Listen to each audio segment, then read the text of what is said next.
राधे। जितने भी सनातनी इस वीडियो को देख रहे हैं पूरा ध्यान से सुने। इस वीडियो में जब आप अष्टमी पूजन कर रहे होंगे या नवमी पूजन, कई घरों में अष्टमी पूजन होता है, कई नवमी पूजन करते हैं और देवी कन्याओं को जिमाते हैं। ये वीडियो कन्याओं के भोजन कराने से पहले हम सबको सुन लेनी चाहिए। जिन जिन घरों में कन्या पूजन होता है, अगर विधान से कन्या पूजन हो जाए और उनकी सेवा सत्कार ढंग से हो जाए तो हमको बहुत कुछ प्राप्त हो सकता है।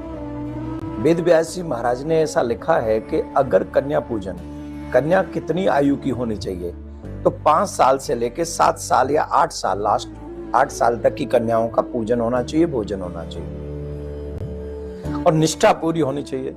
जब कन्या आए तो उनके चरण प्रक्षालन करें, उनको कुमकुम से तिलक करें, उनको वस्त्र इत्यादि जो भी आप लोग करते हैं वो ऑब्वियसली सब करते हैं, तो वो सब होना चाहिए। अब इस कन्या पूजन से हमको क्या क्या प्राप्त होता है, हम क्या प्राप्त कर सकते हैं? इन कन्या के पूजन से व्यक्ति संसार के चक्र से भी छुटकारा प्राप्त कर सकता है, भगवान में प्रेम की प्राप्ति कर सकता है, भगवान से प्रेम हो जाए ऐसा कर सकता है, मोक्ष प्राप्त कर सकता है, धर्म अर्थ काम मोक्ष चारों फल सहज में उसे प्राप्त हो सकते हैं। अब क्या होता है कि कईयों को कुछ चाहिए, कईयों को कुछ चाहिए, कईयों को ज्ञान चाहिए, कईयों को धन चाहिए, कईयों को रोगों से मुक्ति चाहिए।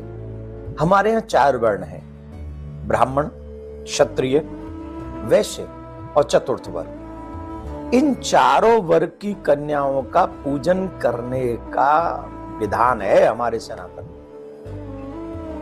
अगर आप ज्ञान चाहते हैं, आप चाहते हैं कि आपको ज्ञान की प्राप्ति हो, तो ज्ञान की प्राप्ति के लिए, विवेक की प्राप्ति के लिए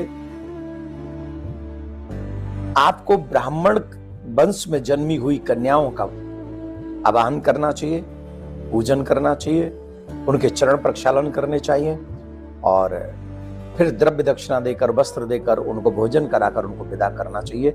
ऐसा करने से आपको ईश्वरीय तत्व ज्ञान होता है, सांसारिक विद्या प्राप्त होती है, जिनसे हम कहते हैं हमारे बच्चे पढ़ते लिखते नहीं है। अगर आपके बच्चे भी कन्याओं का पूजन करें तो आपके बच्चों को मां सरस्वती प्रसन्न होकर विद्या प्रदान करेगी। अब कई लोग ऐसे होते हैं जिनको शत्रुओं से बड़ा भय रहता है, शत्रुओं से मुक्ति पाना चाहते हैं, जो इंटरनली बड़े कमजोर होते हैं, बड़े कमजोर रहते हैं, वो बहुत परेशान रहते हैं। कोई कहता है कि हमारी जमीन को कोई हत्या गया, मतलब कब्जा कर लिया है, हड़प मुकदमा चल रहे हैं, बहुत परेशानी हो रही है। इन सब परेशानियों से निजात पाने के लिए हमें क्षत्रिय वंश में जन्म हुई कन्याओं का पूजन करना चाहिए। वही 5 से 8 साल 7 साल की आयु तक की कन्याओं का आप वृद्धि श्रद्धा से पूजन करें, चरण प्रक्षालन करें, उन्हें भोजन कराएं और द्रव्य दक्षिणा देकर उनको विदा करें। तो आपके ऊपर ऐसी कृपा होगी कि आपकी जो ये परेशानी मैंने गिनाई है उनसे आपको मुक्ति मिलेगी। अब कोई लोग व्यापार करते हैं लेकिन उनके व्यापार में उनको लाभ नहीं होता है, कहीं उन्हें सफलता नहीं मिलती है, वो हमेशा परेशान होते हैं, काम रुक जाते हैं, कर्ज बढ़ता ही चला जाता है, कर्ज चुकाने में असमर्थ होते हैं। तो ऐसे लोगों को वैश्य वंश में जन्मी, मतलब वणिक परिवार में जन्मी हुई कन्याओं का, जिनकी आयु 5 से 8 साल ही होनी चाहिए, उन कन्याओं का पूजन उनको करना चाहिए विधान से। जो विधान पहले कहा गया है, पूर्व में कहा गया है, वो इसी विधान से उनका पूजन करना चाहिए, उनको भोजन कराना चाहिए, उन्हें दक्षिणा प्रदान करनी चाहिए। इससे आपके ऊपर कर्ज उतर जाएगा, मां भगवती, मां लक्ष्मी की विशेष कृपा प्राप्त आपको होगी।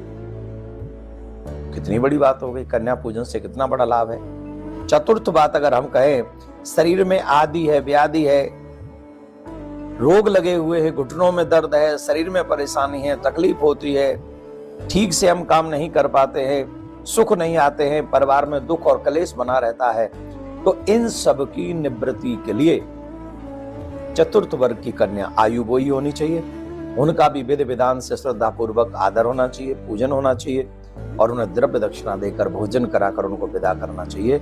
इससे माँ दुर्गा आपके ऊपर कृपा करेंगी और आपके जो आदि व्याधि है, कष्ट है, शरीर में रोग है, वो सब मुक्त हो जाएंगे। तो मेरा आग्रह है, आप सभी लोग अष्टमी पूजें या नवमी पूजें, पर इस वीडियो को ज्यादा से ज्यादा लोगों तक इसलिए पहुंचा दें जिससे जिसके जीवन में जिस चीज की समस्या है, ज्ञान की समस्या है, शत्रुओं की समस्या है, धन की समस्या है या रोगों की समस्या है, इन सभी समस्याओं का समाधान अगर आप विधि